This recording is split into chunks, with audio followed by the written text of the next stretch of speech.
occultisme dans l'église. Vous les savez tous. Comment Salanzambe Lelo manipule le peuple de Dieu. Salanzambe Lelo on sala on Seigneur tout ça là mais Lelo to yambi moko amusena Nzambe ou comme na 7e ange apocalypse wazali représentant légal et l'église tant le jugement de la fin ou tout ça à Omeka pour maniola pour expliquer vraiment bisomi parce que témoignage nous surtout pour pas naé fengeli koganga la voix qui a été créée dans le désert qui voit monter pour préparer chemin et avènement et à Christ et maintenant nous avons peut essayer payer ce Seigneur la zone parce que nous avons faut pas le mettre un peu pour expliquer je suis sûr que vous allez en pencher vous en avez besoin un peu de partout vous êtes en Europe vous êtes au Congo Brazzaville vous êtes au Congo central qui sont tout Kassambo la Nabiso vous allez en dehors les caméras c'est Dieu merci qu'il aussi ça petit mes costauds méthode au tambola pour nous informer peu que ça qui mia na kati na bana nzambe tozana déjà awa rapidement on peut c'est beauté parce que beauté comment micro mingi embelé ya makambo pe la responsabilité ça la responsabilité mais la responsabilité de mais ça qui est Nicolas Belé dans la chaîne de l'éducation de nous répondre c'est la vie concentrée dans notre maintenant ça va mais quand même papa ngai personnellement na yebi yo mona na ba téléspectateur o ba mona sous papa kala ba ko eba kombo mobimba nani pe église dans notre signaler mais pour une précision ça la finale. Oui, merci beaucoup pour la question mon fils. Kombo na ngai il y a appel depuis que Nzambe a béni ngai en service na au service Nzambe a changé na kombo azaki na kombo ali boso ya kobota selon ma parents ezalaki Patrick Mbaye ndenge bato bamesana kobenga na kombo pe bato bayebeli nga na kombo mais une fois tant on a kutani na Nzambe Nzambe abisinga ke non na ko changer kombo na yebaki te kombo nini Nzambe a ko changer kombo nini Nzambe a opesa ngai 15 jours nazaki likolo ngomba nazo sambela en pleine prière Nzambe azobisa tala likolo wana kombo ekomami liboso wana eza kombo na yo a partir ya lelo obando bengo na kombo na moni bakomi les 7e ange apocalypse ya omona mukuse bato bazobenga prophète ange mais mobimba ya kombo ndenge na yebiso wana 7e ange apocalypse et je suis un ange messager. Deuxième chose nous avons eu que nous avons confondre makambo ebele à travers yo selon ndenge nazomona tango ya suka na bato oyo baza basalite lelo bazobibenga basali bato baza na pelte na bato oyo bakota ba loge bakota ba science occulte bakota ba maïgari ba franc-maçonnerie bakoma ba prophète mais dans en tant que messager prophète mission na kopesa yo eza ya ko détruire les faux pe kotika les vrais à travers yo au côté de la Bible mais au côté par la révélation c'est comme ça que Namba qui appelle je me suis retrouvé que Saint-Esprit azo komza penza kati na ngai oya lobi yango ezoko kisama oya azotalisa ngai yango nde nazomona tilelo. Voilà, balandi la télévision, cette télévision PJT TV, temps de la journée de la fin, où est quand même pas pasteur Patrick Mbaye, on les a dit comment on a eu à Botamaki, et n'ango ba pas boti où y a ba pesa qui est, mais en même temps, au bout qui m'a mission na ezali ya ko détruire ba faux, pe ya ko pesa makasi na ba oyo bazali ya solo mais au prophète ange quand même on en a parcours, quand même on a histoire, mais quand on peut retracer les téléspectateurs ba Olanda biso utu wapi pendenge nini uzwa qui appelle na yo na musala nzambe Merci beaucoup pour la question, John, mais c'est très profond. Oui, nous avons quelques synthèses. Parce que dans la histoire, il y a très profond. Histoire, il y a histoire, il y a Bobotam. Nous avons une histoire, il y a Bobotam. Nous avons bébé, dans l'hôpital, il y a Blaise, dans Kassai oriental, avant que va séparer la province, na botami bébé sans sexe. Sans sexe? Oui. Et on a sexe, ni ya moisi, ni ya mobali. Et même place à reçu des alaïtés. Et là, c'est ça que naza bébé, na le cas d'opération grave, pour pas le kata moyen que naza la table nazo suba. Ndenge navandi boye naza na cicatrice moko ezala souvenir ya monene eza tracé na CA. Selon l'explication de mes parents, basalaki opération avec assurance que ça la bon mais sexe amutetikala na kati. Mais ba docteur bakutana naza pe na bakombo ba docteur na période wana ba bakutana pona coopérer ngai. Bakutana ebele baluka na quatre organes montés pour les autres ni côté féminin ni côté masculin. Par là, on va monique ma cantina ba moi suki. OK. Bazana alo mso salade. Mais il y a un docteur selon papa. Après ça papa courage peut prophétiser papa. Quoi ça papa que na monine to lion se décourager mais que se décourager.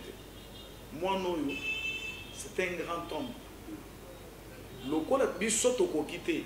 Mais nzamba koko mais tant on a talié azana bilaka moko makasi kati na ye soki akozala mosala nzambe munene te mwana oyo akozala mokonzi ya mboka oyo kodirige mboka mais nga nazopesa courage chercher les serviteurs de Dieu, les grands serviteurs de Dieu, des grands prophètes. Je pense que dans la bonzambe solution est comme selon l'histoire babimisaka na hôpital bébé na commande à goûter. C'est que voyage et se préparer à un niveau maternité parce que c'était impossible que bamana nda bo na vivre ndeni na bando kosuba ndeni ba memangai na province ya Katanga selon histoire ya baboti na ba village ya Balbakati nazana quelques noms ya ba prophètes. Na période où on a selon les autres na période où il y avait des grands prophètes de Dieu au opérer des miracles, prophète Meshach, prophète Samson, prophète Asmini, solo, prophétesse Hélène. Bon, je pense que baza vivant, na évité so bakufa ne ba consultant ngai batali mutu nyonso na tour na yeba isa pas que toyambi un grand homme na maboko na biso un serviteur de Dieu tozo conseiller yo ya kozonga kokende kovanda miracle na ye koya automatiquement mais na volonté ya nzambe biso tosambela oui tosala ba miracle mais et pas dans un endroit ce qui ngonge koki nzamba opérer miracle na nzela na ye nde ba parents bazongi mais ba risinga que selon bango bazaki sir que côté ba kendeki ba retrouver solution mais le kola ba moni que ba prophète nyonso ba pesi solution immédiatement te bazaki un peu moi aux ala découragement moi na aux ala nini avant de vivre nini selon mes parents na bando vivre selon comme moi mon voisin a mystère ceux qui na mystère oui ceux qui na yoki posa ko suba na gosa na yoki posa ko suba ça suba po bango pe bango na zo suba na bité na suba c'est fona ino suba na chambre place mon toazate na kanibo ba okuta na subi na bimi mais wana sexte na sexte na bando suba na chambre mais de bande te ata ba suba zuinga na nzela tokei na kwebisa mama ke na kosa masuba mena ke no suba na ndo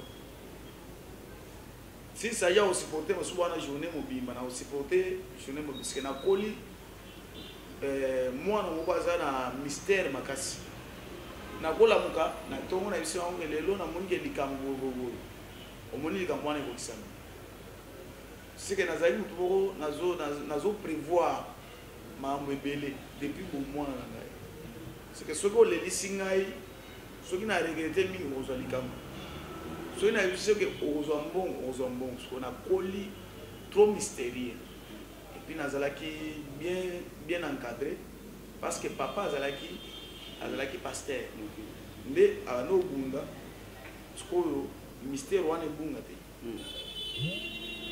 mais en même temps ngai moko personnellement spirituellement na yebaki ke naza na mystère kati na ngai oyo eza contre bonzambe selon nga na ndoloba bongo parce que effet mpe ya kobota bongo mpona epesanga haine contre nzambe ando kolinga mutu abete lisolo ya nzambe te abete lisolo te ke o ngai nzambe prophète o parce que nga na beta ba prophète na beta ba sala nzambe ebele na sala ba désordre ebele parce que ngai nazaki contre nzambe pe contre mutu nyonso oyo alobi ke nzambe sala nzambe liboso na ngai bien manifestation nyonso ya bonzambe nazaki contre parce que na sala ba makambo ebele personnellement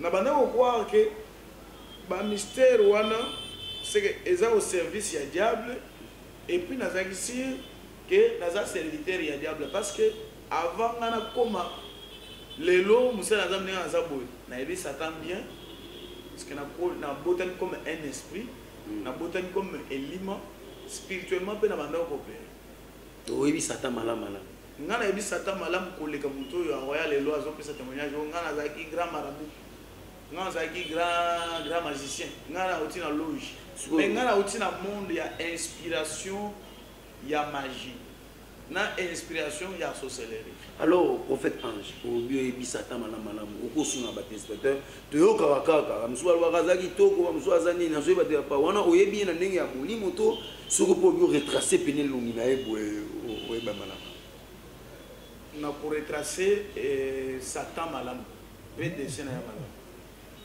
Satan vraie identité na ye vraie morphologie na ye c'est un serpent et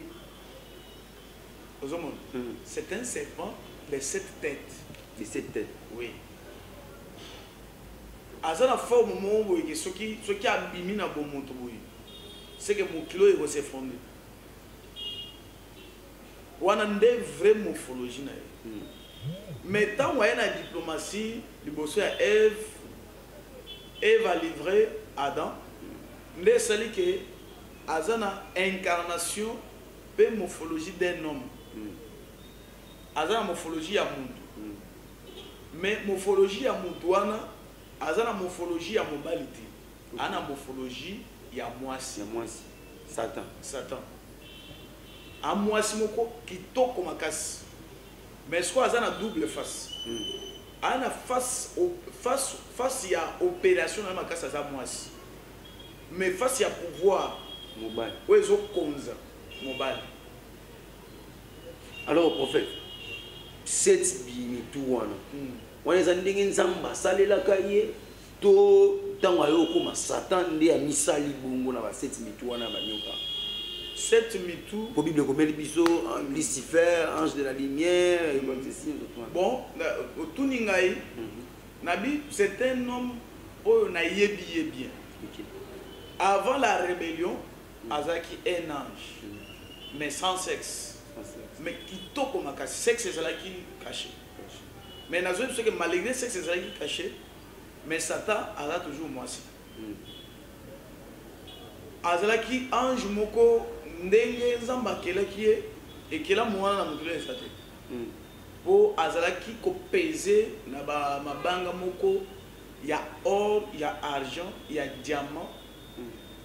Parce que na kolo ba ki ba minéraux nyonso précieux ya nzambe ezalaki dans les autres il y a Lucifer wana azaki Lucifer Astre parce que oui astre éliminé combo Lucifer les a combo démoniaque tout comme peut muta ko combo Lucifer oui muta ko combo le ma na boti mwana e plameli le boti mwana oui ngape na ko bota mwana na pesi mwana combo Lucifer parce que Lucifer ezo signifier diable Satan tenenga azalelo Lucifer eza combo ya valeur ya puissance to ya pouvoir o Nzambe apesaki etikala kozala diabolique sikoyo combo il faut que éviter eza diabolique eza combo ya Satan diable et voilà c'est ce deuxième face na ye bien deuxième identité na ye après la rébellion mais avant la rébellion azalaki kitoko makasi incomparable na mokili mais quand Nzambe pe bilakeli ya Nzambe tango Nzambe ya lakeli ye mabe bilakeli wana esali ke makala ya moto wana directement et transformé ye forme ya serpent mais liboso azaki serpent ayako se transformé na forme ya serpent ya 7 têtes avec 7 pouvoirs diaboliques avec les 7 pouvoirs sataniques. Alors prophète avant tout kangango mbangmbang tant à se présenter qui pas Ève avec une forme ya kimu bali tout na forme ya kimu wana azakina na droit ya kolata nzoto ya mutu ozomona forme ya serpent eza forme ya punition oyo Nzambe apesaki ye lokola azalaki très orgueilleux par rapport ya bavaleur ya nzoto na ye ntango Nzambe aye kolekele mabe ale Nzambe apinir ye apesi forme ya serpent ntango aye liboso ya Ève mpona kocorrompre Ève aye na forme ya serpent ayaki na forme ya mutu te aye kozwa forme ya mutu ntango akosi mutu ale azwi incarnation de l'esprit de l'homme voilà nde place mpe azwi mpe bonzambe makasi Satan azwi bonzambe makasi azwi makasi ebele lelo azokonza à cause de l'homme parce que sans l'homme Satan akoki opérer te sans la présence de l'homme Satan akoki koevre te tout comme mpe Nzambe pour evre na mokili il faut la présence de l'homme il faut s'incarner kati ya mutu babenga mutu prophète babenga mutu pasteur mais pourtant wana eza nzoto mais l'esprit c'est Dieu tout comme mpe Satan mpona coopérer il faut la présence de l'homme il faut s'incarner kati ya mutu lokola yo vandi pembeni nanga yo ozala Satan nga naza Nzambe parce que bato bazoluka Satan bamona ye loka nazoyebisa eza exemple bato bazoluka Satan bamona ye mais Satan c'est un homme Satan akoki koevre na ndeko na yo Satan akoki koevre na papa na yo to na mama na yo to na moninga ndenge ozotambola na boye aevre kati na ye asincarne kati na ye azwi position mpona koatake yo balandi bozolanda yo nga oyebi Satan ka obenganaka so diable yo so mona ye yo so yebi atwana prophète ange abia yebi normalement mais prophète surtout kota na muzindo ani kamando olobaki toyo kimisa fididi ya émission mais quand même papa yo yebi makambo ya ténèbres pour yebi makambo isa ya pole parce que vous êtes homme de Dieu ou type na monde wana tango otala l'église ya Congo analyse nini ko ça la particulière église ya Congo église ya lelo église ya monde mobimba eza na kati ya ignorance eza makasi surtout sur le plan spirituel parce que l'église pour diriger l'église il faut être un homme spirituel parce que Dieu est spirituel Satan est spirituel pour nous même na discernement des deux esprits il faut yope ozala esprit c'est que mutu mota ko ki ko evre na musala Nzambe sans que nanu ayeba Nzambe te sans que nanu ayeba pe Satan te il faut ko yeba quand est-ce que Satan a tenu liboso na ngai mutu a tenu liboso na ngai esprit o azolo belanga nani quand est-ce que pe na rosola na Nzambe tellement que tous dans un monde prophétique et comme le la entreprise et où le la cop mon boye tigana za na pona réussir ya mo moni que loge franc-maçonnerie cabale juif et ju possession na église na place ya mystère prophétique mystère prophétique to mystère ya prospérité ya ko bénir ban ensemble les deux choses là et ça lelo opérationnel na maboko ya Satan azo diriger na koloba ke à 99% des églises. Parce que ça n'a pas lelo zomona un prophète sans appel. Un prophète sans mystère en Nzambe katina. Azana eloko wana akenda ko zo eloko wana. E ko servir ye pona ye. Mais e ko servir bandimité. Et pour servir à ta moutumote. Parce que lelo, tu as une chance diabolique. Mais et bon babi na katia pouvoir de la prospérité, to l'onction, reçoit l'onction. Mais pourtant ils ont chance diabolique. Negi mutawo kende na ndako nganga, ake ko ka chance amo. So chance wana et comment son ndako ya nganga te, comment est-ce qu'on a église? Ou une église, bako parolo mafuta. Bako peso elongo mbo mushwa na mystère ya mutu wana. Akosa le longo mbo epe okepe omoni pe ozu musala apesio mai. Apesio mai kende na mai osokola. Na pesio date, apesio pe date ozu musala. Mais pourtant azana eloko o ezo travailler, ezo pesa batu chance na kati ya église. Ozu pe musala ba engager yo vie échanger. Lobi obali, soit oyo remarquer que Ozimbo wana epesio mubulu ya implicité makasi. Eza signe o ezo la kisake ba pesio chance diabolique mais na kati ya église. Epesio mubulu ya basi soit ozi chance ozi mbongo mais ekomo tinda yo comme homosexuel. Ou bien soit kaka ye moko wana prophète wana.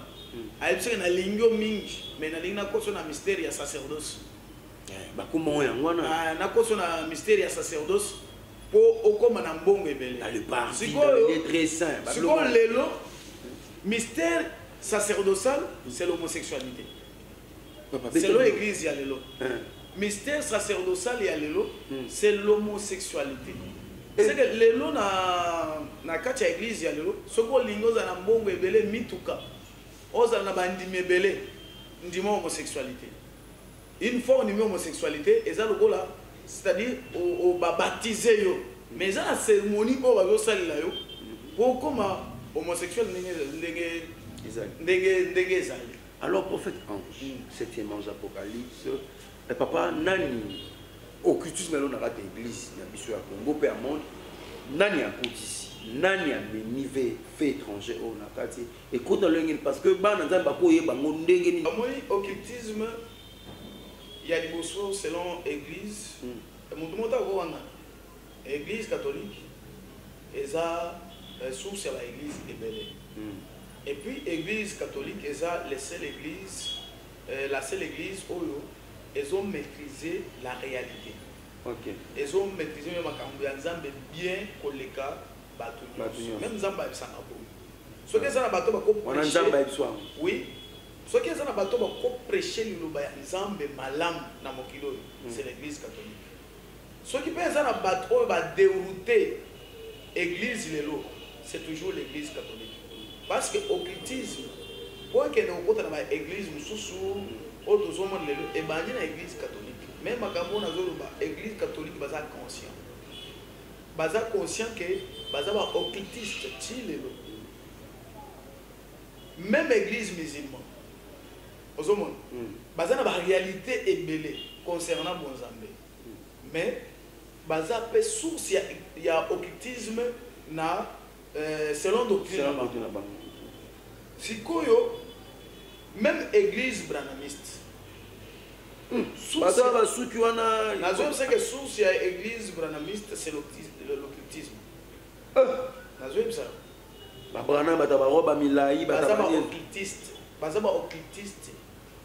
Il y a des preuves. Mais place occultisme, et y tapage, comment prêcher occultisme dans la église. Lelo ya soni ezate hypocrisie ezate c'est l'église qui réveille. L'église qui réveille jusqu'au occultisme à 99%. Ngai personnellement j'ai reçu des serviteurs de Dieu ba oyo ba tei ngai bazo la ngai qui occultisme et tika ko la branche ya Satan te c'est le secret caché de Dieu. Parce que la Bible cachée. Mystère caché. Mystère caché de Dieu. C'est que il y a diable, surtout Kabbalah de chef. Mais il y a diable, il y a l'homosexualité et l'impudicité. Des signes. Au moment où, soi-disant, en fait, azo bimana basi abato na kati ya église bana bato na kati ya église na ndenga mukete me mutawojia azate ata soki lelo mutakala na yebimi na télévision lelo c'est-à-dire au moment neti ça ne fait rien midoko mususu pe ozomona mutakala ezo na télévision et comment demande ya occultisme, c'est-à-dire ozomona peut-être bino ozomona ki za sol bino ozomona ki za échec bino ozomona ki mais après aya matini susu makasi kosakana tena makambo ozomona lelo bakangi mutu na mwasi ba publier non peut-être ezaye moko mutu a publier ebele ba regret ebele ba injure, ce qui fait nombre de succès. OK. Yo ozomona ba onyo so babima yo zokela bango maolo ba onyo so babima basali ensemble. Un serviteur de Dieu, c'est un être sacré. C'est un esprit sacré. Une fois, monsieur Moutakala devant le public, c'est-à-dire, ils ont révélé partie secrète, partie à pouvoir. Partie, c'est la force d'un serviteur de Dieu, c'est les parties intimes. Maintenant, partie intime, on les a publiées. Il faut la dépouiller, effacer. À côté, il faut que vrai. Au moins que Nzambe a restauré, mais pour Nzambe a restauré, il faut ça la repentance publique. Andima acte wana a se repentir publiquement. Nzambe a cause voyé qu'on restaure, mais à cause où c'est un niveau oyo, il y a ça qui peut soit. On peut perdre, même David a perdu qui. Bino, toujours que la bino mawa. Bana Nzambe beli ba, ceux qui ba koi dokama. Bonjour à prophète Ange Mambazolo. Mingi ba mo travailler na ba succès na bango. MC mo afima bino boki ma bo mi ko la kana mo show mabe bozo ba mo na mo show ni Nzamba la kile mabe a publier Moussa na Nzambe. OK, ça va on peut musuba ça ma mwana. Alors prophète Ange ba kombo ya ba prophète ne ba mingi ndi bokoti ici occultisme to solo kana église na Nzambe parce que abi ba seri ba apôtre ba seri ba ne melelo prophète ba bismi ko ba prophète ba binonde ba kombo wana papa je suis ngana lo ba bino ba kombo ya ba prophète ne mutu ba on ne ba yena ba bloko wana ba bloko ba voyance ba bloko ba navigation ba bloko ba prophète ne ba koti ici solo kana ka église na Nzambe omoni elo ba sikizate nyon se zo le galelo c'est déjà prophétisé par Jésus-Christ a prophétisé qui ont déjà alobaki makambo to komona na tango yeso bakoya ebele na kombo na ngai mais bakozala basali na ngai te mususu pe bakosala makambo mususu oyo ekolekela bino mais bakozala basali na ngai te bakozala juger na bilembo na bango na façon ya esaleli ya makambo na bango que un serviteur de Dieu, quand on a même église, où il y a dirigé, mais azo bimana basi abaki. Même mokolo mwasi wana, aza na pouvoir ya ko juger yete. Aza même na pouvoir ya ko loba note net mutu moko aza dominer déjà. Baza na esprit moko ya domination. Ah bimana mwana yo ebika zo bimana mwana yo, il y a ça serviteur de Dieu na ko ne touchez pas na ko juger yete. Mais na zo ce que un vrai serviteur de Dieu et l'autre il y a comme secret c'est le sexe, l'esprit de la sainteté. Une fois qu'un serviteur de Dieu a commis du salat, ce n'est pas un vrai serviteur de Dieu. C'est-à-dire au service il y a diable, loge, si il y a sorti de franc-maçonnerie, il faut y avoir ces positions parce que dans le cas de ces positions, il y a des na bana bato bazoke na kokanga ba étoile ya jeune fille et surtout ba jeune fille ya lelo baza inconsciente makasi ba mo azomona que $100 ba pesio na nzela ekombo e osunga les bien malaki e go osunga yote e go osunga bango de soko talbe génération ya ba jeune fille ya lelo baza dépouiller makasi. Pourquoi baza dépouiller azokuta na muto azo exploiter mystère na ye nanzela rapport sexuel mais azo pese $100 $100 tant azo kenda nango tellement que ça na culpabilité eza mo mo ebimi nanzela bien te le même jour wana akolinga asisa ba besoin nyo ça fait $100 wana tia ko na poka kozala ngo sote lobi en molian te akaso ba pese $1000 ponga na yamba ba jeune fille oyo ba kozi nanzela ko bazo pesa ba $5000 ay papa 48 heures c'est beaucoup bon ici c'est un bon moment ezo pesa motema moto et ko benga balinga ba mela balinga ba lia e ko soma bilo mo ko soma bilo mo boy o ezaki ata na programme te asoma boy mabe alata boy mabe asala boy mabe mbongo anesi parce que e uti na nzela mabe e ko sunga yete ata ke zotangisa université na suka université ko zo musala te parce que étoile bazuya ki amo déjà exploitation ba étoile wana na ba soi-disant ba prophète ya lelo yango nde zo sala ke mutu auto se position atelemi liboso wa bato bazokoyi parce que so moni pe lelo pe miracle silia oui mais Jésus-Christ est le même hier aujourd'hui éternellement nazo le ba ke miracle les faux miracles wana sili yo ga sumi selekete elimwa mikolo elimwa ça c'est qui elimwa maman gorodo magorodo eza soute ozomona ya ko bibisa bambongo na ba porte-monnaie na ba porte-monnaie eza soute na ba sambe tout temps na sambe tout mbongo eza non na sac non ba numéro wana c'est-à-dire esiléal ko la ba PC numéro mais et ko ça la succès ne fils que pendant 5 ans ici OK nzambe soka peso grâce o ba opérer miracle o coopérer miracle on a ti mugolo okufu tout le monde n'a pas Élysée voilà tout le monde n'est pas Élysée et pas ba Moïse ba sala on est pas ba Élie Élysée pena ba yokunda boyemi boye aussi voilà oyo là na tombo wana au sentir que il y a quelqu'un ici mais il y a lelo mutu abandi miracle lelo boyo qui est 5 ans mais atikali kana bandi mebele a profiter de la popularité ba fandi gamba mais atikali défaillant akoki même ko guérir malaria te ata malaria pam mais mutango abandonne ka battu ebele akomi soki kota azokota kozomona ete kota azomela bozomona ete ageri sumbazo yos ozo su miracle mbazo mbazo on peut ekenda elimwe na ba témoignage on to muta ba église ngo ba e ba témoignage oza soutien mbazo ekenda ozomona ba maman c'est le mort bazongi si cop na bango et si la ba retirer loko na bango parce que ça loko na ebimi na période etekami pe ba oyo ba somi moi eloko wana asaleli net azo guérir non azo négocier négocier na Satan balongo limbaso a négocier na Satan balongo limbaso mais les lombazo ekenda wapi et puis miracle wana pe ekenda wapi tozo mona on soute ba miracle mai uzo mai ko cha pétrole na ba ji ko melisa bato to mona ka on soute sko silence etigali eza na vent mususu ya sikezo des autres éléments ils ont prophète génération ya sika ezoya na vrai miracle ensemble bato ba bengami et pas ensemble pour na prêcher la bonne nouvelle et pour na dénoncer la vérité na zui ba problème na chaîne na bino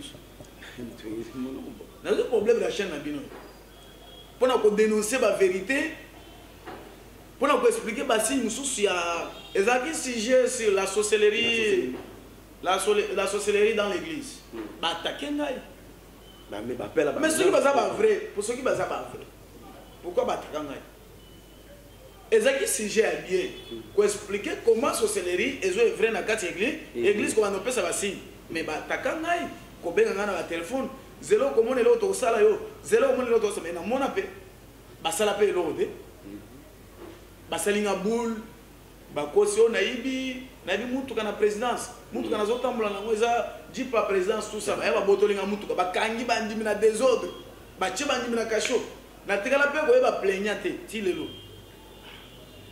Rolanda biso ko libérer bandimi o bazaki arrêté na ba kasho et puis ko landa mutuka na parquet ya nini ya Gombe na ke okuta na magistrat procureur nabi pesanga plaignant ti lelo na peba mona plaignant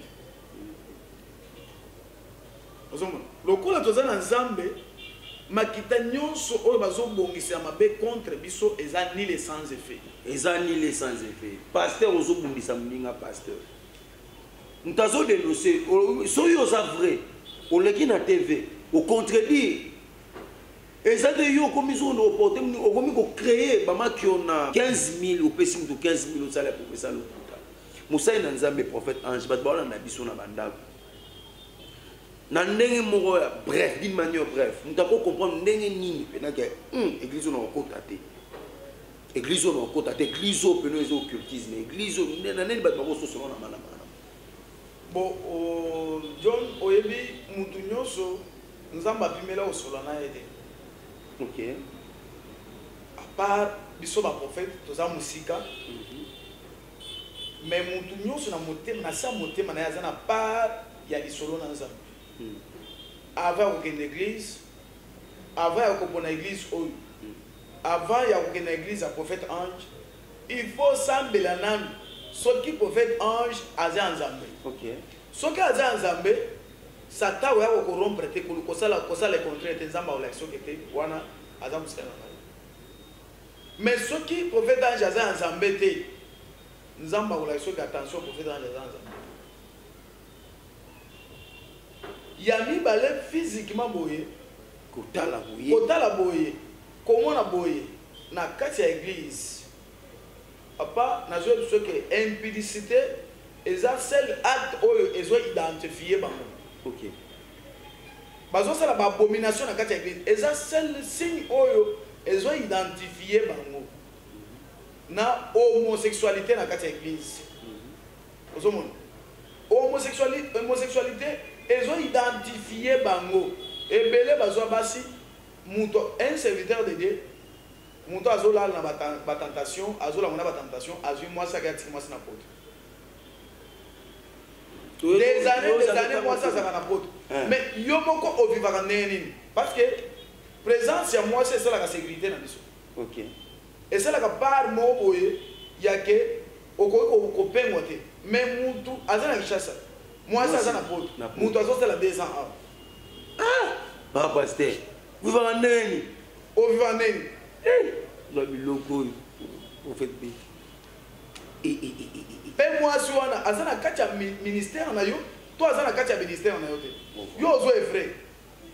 Ozo délivrer bateau. Moi, c'est la pote. Moi, c'est la pote. Aza sous ombre. Aza un ministère. Au monde appelle na église na yo balata ba pantalon de balata ba culotte mais moi si na poto azola ta ba pantalon doctrine na yo ezandeni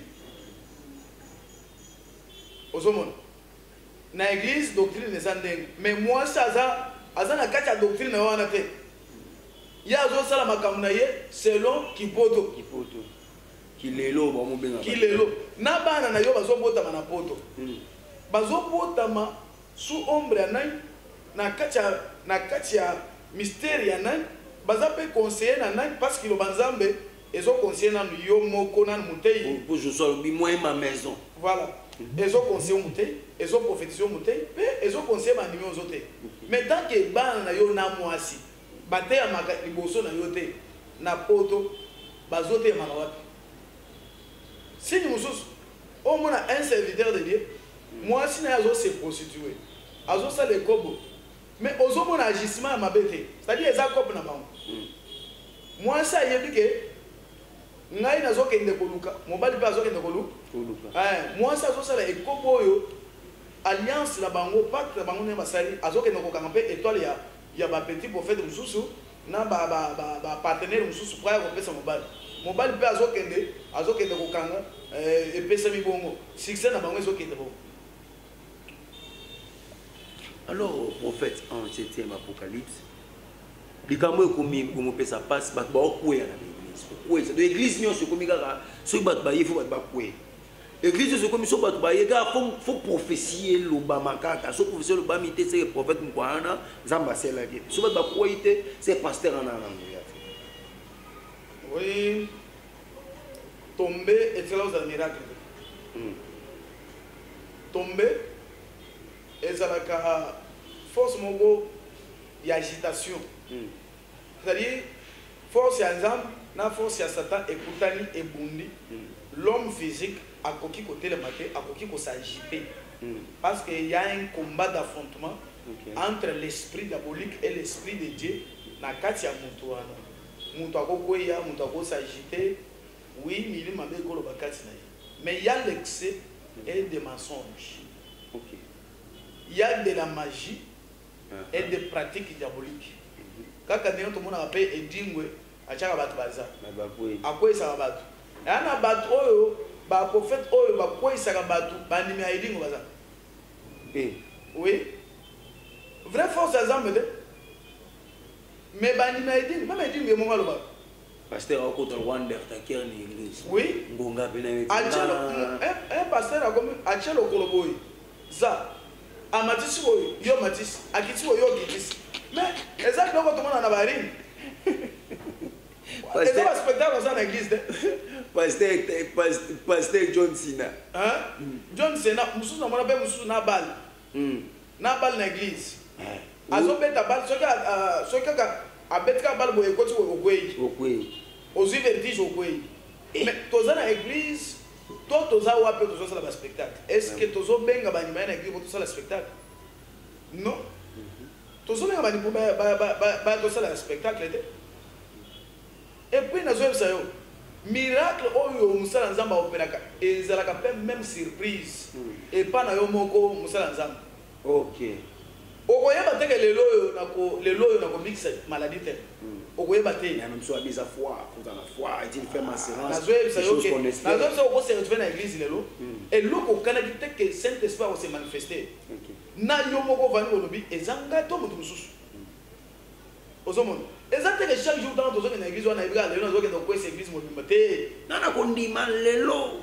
motu moko lelo okosanisa bato na église non okokende mpe mokolo mosusu otei normal okokende mpe mokolo mosusu boye na yo na bandimi ose sentir ke lelo bino nyonso boza visite soki osakani mpe yo moko boye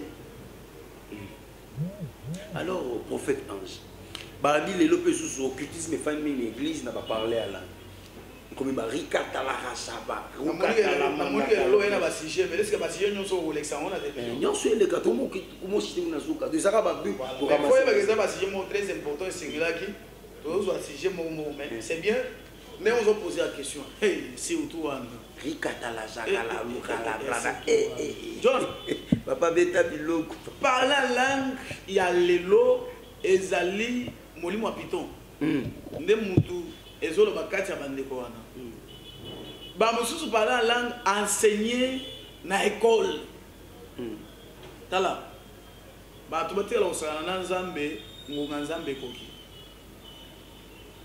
batikala kosakana na nzambe les choses spirituelles yo ozokende koenseigner mutu parler en langue mutu akomi korepete parler en langue po akende koloba eloko wana eza spirituel to eza physique est-ce que ngai mwange nakomisa yo prophète ngai mwange nakomisa yo prophète non okozala pembeni na ngai okozala ozotambola na entourage na ngai soki oza na eloko kati na yo ngai nakoya seulement mpona koaccomplir ce qui est déjà accompli même baprophétie oyo toprophétisaka biso tozoprophétiser déjà des prophéties déjà prophétisées par Dieu c'est que oyo ngai nakoki koprophétise oyo kete John nzambe azoyebisanga ke okozala ministre c'est une prophétie déjà prophétisée ozomona eza prophétie déjà oyo nzambe asala prophétise déjà yo ngai nazoya kaka na accomplissement de la prophétie eza nga créateur ya prophétie te ni créateur ya miracle te lelo parler en langue oyo bato ebele bazoparler en langue eza diabolique parler en langue ekokozala jamais enseigner jamais répéter jamais lokola nzembo moko tozoyemba biso nyonso église mobimba ozoyoka kaka même maloba wana et se répéter pas ozomona ke génération oyo toza kaka na abarashinga roboche rikabasha ndenge ozoyoka babiloko wana tadi okoyoka oyo même chose mais nga nayebi ke parler en langue mutu akoparler en langue na monoko na ye mutu akoparler en langue na chiluba mutu akoparler en langue na kitetela mutu akoparler en langue na kikongo mutu akoparler en langue na salili muto ko parler langue na français azu parler langue ba tusu bazoyo kama bazolo muto ko parler langue na anglais mais les lo parler langue oyo tozomona et surtout église du réveil ils en fait et papa bané lo kwana église du réveil et l'équipe même église catholique et l'équipe même église musulmane et l'équipe même église mususu église du réveil ne place antichrist na quoi que l'église du réveil ne vrai antichrist n'a pas vrai appel parce que na vrai appel ya nzambe il faut lekisa yo na métamorphose OK il faut la circoncision spirituelle il faut la briser un prophète a brisé un prophète non circoncis un prophète a la métamorphose de mobimba na eka mobimba na kombo na eka kandenge so ando benga so ki jomutom muto a se fait prophète jomutom ka regardez toujours il y aura beaucoup vraiment à parler avec le prophète Ange. Un prophète même combo échanger ça va changer au combo mais c'est ça a changer au comportement mentalité a changer au caractère nature c'est que oh yo luka kawana eza oh yo osala te obanda ko silika na kala mais ti lelo pasteur alobaka ngana silika makasi nakobeta yo te mobimba wana za mobimba asa le loka bakoko na wana za mobimba moni toza masolo sur les bena homme de Dieu mais tala to comme vraiment na suka ni ya et à tranche d'animation matinale surtout qui et pas pasteur on a biso prophète ange je suis certain vous avez appelé là na biso Aris na Angola pe Keren Zuzi na Angola na pesino mbote biska bozali maman na ba parents ya Kazia prophète ange to comme na suka quand même liloba ya suka ezali nini pona bana nzambe oyo bazana kada l'église wana to oyo pe bazoluka église ensemble vraiment le banana suka pona église pe pona bana nzamba lelo nzambe akitisa jugement na yi ya ko frapper les faux prophètes et les faux serviteurs de Dieu base à la juger publiquement parce que nzambe atika bana na bazo bunga te pona bana na biso bandimi ba bazo landa biso na monde mobimba bandimi ya Yesu Kristo avant kota église avant que nous ayons confiance, Sambela na nous personnellement. Nzamba kotika yo na ignorance te, Nzamba kotika na inconscience te, Nzamba ko révéler des signes. Senga signe ya musala Nzambe wana. Senga signe ya église ozoke sinon okende kota na temple magique. Nzamba ko lakisa yo. Pona bino nyonso ba journaliste. Vraiment nazana esengo mingi et puis Nzamba likola pa mola bino. Amen. On s'est limité vraiment, il faut onction de la valeur méritée. On zamba chaka mutu mérité ba valeur na yi. Pas que ba valeur na yo ba botolito bazo sa la on zamba pesi no ba valeur na bino. O bino bozo mérité selon sacrifice à musala, bozo sa la paix croissance ya musala et l'onction de la grandeur des choses. C'est beau vivre toi ma mikete. Amen. Amen.